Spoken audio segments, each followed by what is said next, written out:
कथी की लिखल छै खैनी पर यौ? तोरी वाला में खैनी पर तो आली उ तो अमूत खैनी छे। आई लिखल छे बदली जी नकल से सावधान। आबे न चल तब न शुद्ध राज खड खैनी देखे छिए कॉपी कटता। और की लिखल छै? अब ओहि बातक जवाब छै। हाँ अहाँ कोनो टीचर छिए, हम टीचर छिए।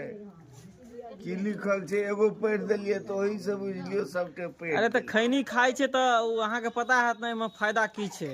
से फायदा लिखल हेतै ना एमे। एगो फकरा कहियो तो खैनी पर 80 चुटकी 90 ताल रगड़ के खैनी हम कुछो न मुंह में डाल। खैनी खा रहा किदन एगो फकरा छलै गाजा पिया गजेरी खैनी खा ई किदन कहाँ वाला फकरा छै कहियो ना।